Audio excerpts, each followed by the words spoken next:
Hello everybody, this is R K Verma. Welcome to Science Messenger. आज हम पढ़ने वाले हैं फोर्स के बारे में, यानी कि जिसे हम बल कहते हैं। तो इसका जनरल डेफिनेशन का कंसेप्ट क्या है, फोर्स कौन कौन से इफ़ेक्ट क्रिएट करता है, कितने टाइप का होता है, और इससे जुड़े कुछ इंटरेस्टिंग बातें। तो सबसे पहले हम फोर्स को डिफ़ाइन करते हैं। तो फोर्स को डिफ़ाइन करने के लिए force is a kind of push और pull which changes the position of an object. कहने का मतलब फोर्स एक तरह का धक्का या खिंचाव है जो किसी वस्तु की पोजीशन को चेंज कर सकता है, उसकी स्पीड को बढ़ा सकता है, स्पीड को घटा सकता है, किसी चलती हुई वस्तु को रोक सकता है, रुकी हुई वस्तु को चला सकता है, किसी वस्तु का शेप चेंज कर सकता है। जैसे रबर की बाल है, उसको हम दबाएंगे तो उसका शेप चेंज हो जाएगा। कोई रुकी हुई वस्तु है, उस पर हम फोर्स लगाएंगे तो वो चलने लगेगी। तो आइए देखते हैं किस तरह से। मान लीजिए हमारे पास ये कोई ऑब्जेक्ट है जो कि इस सरफेस पर रुका हुआ है। अगर हम इस पर फोर्स लगाएंगे तो ये इस तरफ मूव करने लगेगा। अब मूव करके मान लीजिए यहाँ पर आ जाता है। तो हमने क्या किया, यहाँ पर फोर्स लगाया, इसका मतलब हमने इसे क्या किया, पुश किया। और मान लीजिए हमें बाल्टी, पानी से भरी हुई बाल्टी ऊपर उठाना है, तो हम उसको क्या करेंगे, ऊपर की तरफ पुल करेंगे। तो यहीं से फोर्स डिफाइन किया गया। Force is a kind of push और पुल। जब किसी वस्तु को हमें आगे धकेलना होता है या मोशन मिलाना होता है तो हम उसको पुश करते हैं, किसी वस्तु को ऊपर उठाना होता है हम उसको पुल करते हैं। तो force is a kind of push और pull whose action can produce acceleration in a body. तो जब हम किसी को पुश करते हैं तो ये मूव करने लगेगी, और किसी वस्तु के मोशन से ही rate of change of velocity is known as acceleration. तो यहाँ पर एक्सीलरेशन जनरेट होगा। किसी वस्तु को हम पुल करते हैं, ऊपर से ऊपर की तरफ उठाते हैं, तो वहाँ पर भी वेलोसिटी का चेंज होता है, वहाँ पर भी एक्सीलरेशन जनरेट होता है। तो इफेक्ट ऑफ फोर्स, फोर्स कौन कौन से इफेक्ट क्रिएट कर सकता है, या जब हम किसी बॉडी पर फोर्स लगाएंगे तो फोर्स क्या क्या कर सकता है। कैन मूव एन ऑब्जेक्ट, रुकी हुई वस्तु को चला सकता है। कैन स्टॉप एन ऑब्जेक्ट, किसी चलती हुई वस्तु को रोक सकता है। Change the direction of an object, कोई वस्तु मूव करते हुए आ रही है, उस पर हम, जैसे क्रिकेट की बॉल है, खिलाड़ी, एक बल्लेबाज बल्लेबाजी कर रहा है, दूसरा बॉलर बॉल फेंक रहा है, तो बॉल को एक निश्चित डायरेक्शन में बॉलर फेंकता है, लेकिन बल्लेबाज उसको बल्ले से मारता है तो बॉल का डायरेक्शन चेंज हो जाता है।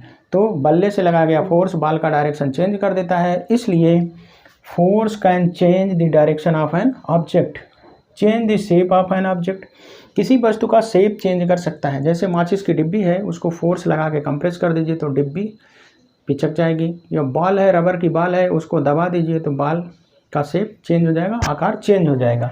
तो फोर्स ये सब चीज़ें, इतनी चीज़ें कर सकता है। अब फोर्स के टाइप की बात अगर करें तो फोर्स दो तरह के होते हैं। एक होता है कंटैक्ट फोर्स। कंटैक्ट फोर्स यानी कि संपर्क बल। जैसे इस मार्कर को हमें उठाना होगा तो इसे हमें टच करना होगा, इसे पकड़कर हम उठाएंगे, तो मतलब इस पर हमने फोर्स लगाया तो इसको टच करके किया, संपर्क करके। तो ऐसे फोर्स जो बिना टच किए या संपर्क किए पॉसिबल नहीं है, उन्हें हम कहते हैं कंटैक्ट फोर्स या संपर्क बल।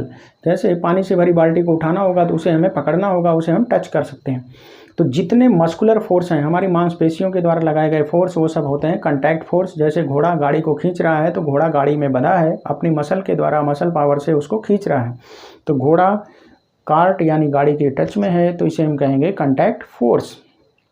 मैक्सिमम जितने मस्कुलर फोर्सेज हैं या हम मैकेनिकल फोर्स जो हम अपनी बॉडी के द्वारा करते हैं या किसी ऑर्गेनिज्म की बॉडी के द्वारा परफॉर्म होता है, वो सब होता है कंटैक्ट यानी कि संपर्क बल। दूसरा होता है नॉन कंटैक्ट फोर्स। बिना संपर्क में, दो चीज़ों के बिना संपर्क में आए हुए भी बल लगता है। जैसे हमारे पास चुंबक है, तो दो चुंबक हैं, मान लीजिए बार मैग्नेट है, इतना बड़ा एक चुंबक है, यहाँ पे रखा है, इसका N और S। दूसरा चुंबक यहाँ पर है, इसका S और N। तो अपोजिट पोल एक दूसरे को अट्रैक्ट करेंगे, तो ये इधर खींचेगा और ये इधर। तो यहाँ पर देखिए दो चुंबक इतनी दूरी पर हैं, फिर भी अपनी तरफ खींचते हैं, या तो समान पोल लाएंगे तो रिपेल करेंगे, प्रतिकर्षित करेंगे। तो बिना संपर्क में आए, बिना एक दूसरे के कांटेक्ट में आए ही फोर्स लग रहा है। ऐसे फोर्स को हम कहेंगे नॉन कांटेक्ट फोर्स या असंपर्क बल। ऐसे फोर्स होते हैं मैग्नेट के बीच में लगने वाले फोर्स, ग्रेविटेशनल फोर्स। सूर्य, चंद्रमा, पृथ्वी, जितने भी हमारे ग्रह नक्षत्र हैं, सब आपस में एक दूसरे पर गुरुत्वाकर्षण बल लगाते हैं और उसी के द्वारा हमारा यूनिवर्स बना हुआ है। आपस में एक निश्चित दूरी पर सेलेस्टियल बॉडीज, ग्रह, नक्षत्र, पिंड सब व्यवस्थित हैं गुरुत्वाकर्षण बल के कारण, जबकि वो एक दूसरे से बंधे नहीं हुए हैं, बिना संपर्क के ही उनके बीच में बल लग रहा है। और दूसरा है इलेक्ट्रोस्टैटिक फोर्स। मान लीजिए हमारे पास यहाँ पर प्लस चार्ज है, यहाँ पर हमने माइनस चार्ज रखा, तो बिना एक दूसरे के टच में आए ये भी एक दूसरे को क्या करेंगे, अट्रैक्ट करेंगे। तो ये भी एक दूसरे को अट्रैक्ट करेंगे, तो बिना संपर्क में आए, बिना जुड़े हुए, तो यहाँ पर भी असंपर्क बल या नॉन कॉन्टैक्ट फोर्स लग रहा है।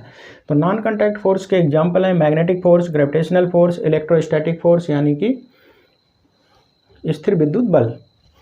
अब हम जरा बल के यूनिट की बात कर लेते हैं। यूनिट मीन्स इकाई। तो सीजीएस सिस्टम में बल की यूनिट होती है डाइन, और MKS metre kilogram second system में फोर्स की यूनिट होती है kilogram metre per second square, और इसी को हम कहते हैं न्यूटन, लिखा जाता है कैपिटल एन।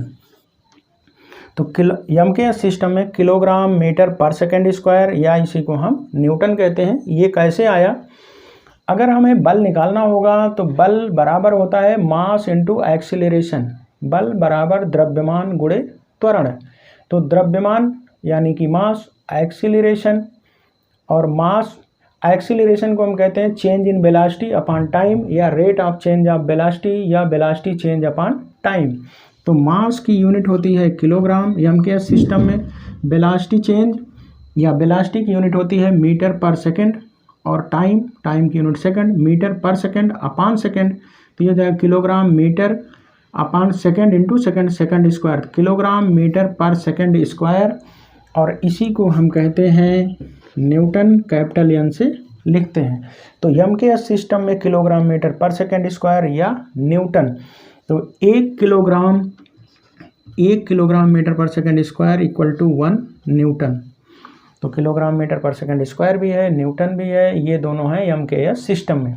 अब जरा हम इसके डायमेंशन या बीमा की बात कर लेते हैं। तो फार्मूला हमारा kilogram metre per second square. तो किलोग्राम को हम एम लिखते हैं, मीटर को कैपिटल एल, और upon second square T square. तो इसको हम इस तरह से लिख सकते हैं एम एल टी स्क्वायर, ऊपर जाएगा तो हो जाएगा टी पावर -2। ये हो गया हमारा dimension, M L T power -2, ये फोर्स का डायमेंशन हो गया। तो हमने सीखा फोर्स की definition, types of forces, force की यूनिट और फोर्स का डायमेंशन। अपने नेक्स्ट वीडियो में हम पढ़ेंगे tensile force and compressive force.